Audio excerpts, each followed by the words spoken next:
कल मैं अपनी बिटिया को साइकिल चलाना सिखा रहा था और साइकिल सिखाते सिखाते मेरे मन में एक बात कौंधी। इस बात से जो लोग 80 में पैदा हुए हैं, 60 में पैदा हुए हैं, 70 में पैदा हुए हैं, इवन 90 तक जो पैदा हुए हैं, वो सब रिलेट करेंगे। जब हम लोग बच्चे थे और साइकिल चलाना सीख रहे थे तो हमारे पास छोटी साइकिल नहीं होती थी। हर घर में अमूमन एक बड़ी साइकिल होती थी जिसको हम जेंट साइकिल कहते थे, जिसके बीच में डंडा लगा होता था, जो आज भी आती है। कुछ साइकिल्स लेडीज भी होती थी जिसमें बीच में डंडा नहीं होता था, पर आम घरों में वो नहीं होती थी। लेडीज साइकिल अमीर घरों में होती थी। खैर, हम सब ने उन बड़ी जेंट साइकिल से ही साइकिल चलाना सीखा है। चूंकि हम छोटे होते थे तो डंडे के दोनों तरफ हमारे पांव नहीं जा सकते थे, तो हम डंडे के नीचे से पैर निकालते थे और उसको हम कैंची चलाना कहते थे।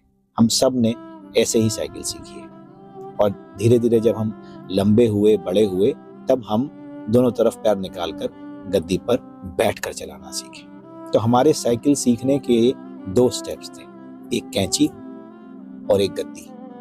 सबने एंजॉय किया है इसको। खैर, यहाँ पर जो मैं बात कहना चाह रहा हूँ वो ये है कि आजकल के बच्चों के पास तो हर चीज है, हर रिसोर्स है, रेडिली अवेलेबल है, बहुत कुछ है, पर हमारे पास नहीं था। साइकिल चलाते चलाते हमने जीवन के बहुत महत्वपूर्ण लेसन्स सीखे।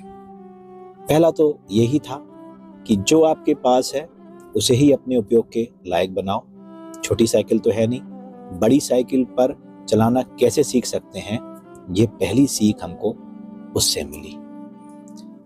जीवन का सबसे इंपॉर्टेंट क्षण होता है साइकिल चलाना, क्योंकि तब हम बैलेंस बनाना सीखते हैं, संतुलन बनाना सीखते हैं। तो जैसे हमने रोड पर साइकिल का बैलेंस बनाया ना, वैसे ही जीवन का भी बैलेंस बनाना हमने तभी सीखा। कईयों बार गिरे, इधर उधर देखा और फिर झाड़ पोंछकर फिर चल दिए। तब हमें किसी ने नहीं बोला कि तुम्हें चोट लग गई, या चोट पे हम रोए नहीं। हमको समझ में आया कि कुछ सीखना है तो चोट तो खानी पड़ेगी। और जब हम साइकिल चलाना सीख गए ना, तो हम जिम्मेदार बन गए। छोटी छोटी बातें अगर हम याद करें, आटा पिसाने जाने लगे कैरियर पे रखकर। ये जिम्मेदारी का पहला एहसास था कि तुम जिस घर में रहते हो, अब तुम उस घर की जिम्मेदारी संभालने लायक हो। तो बहुत सारी यादें साइकिल चलाते चलाते हमारे साथ जुड़ गईं और ना जाने जीवन के कितने इंपॉर्टेंट लेसन्स हमें दे गईं। काश वो समय वापस आ जाए। काश आज के बच्चे उन सब चीजों को समझ पाए।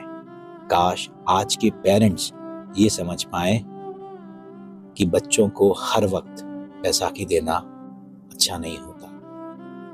चोट लगनी चाहिए, घाव होने चाहिए, क्योंकि घाव हर वक्त सिर्फ दर्द नहीं देते, सीख भी देते हैं। बहुत बहुत धन्यवाद सुनने के लिए। नमस्कार, जय।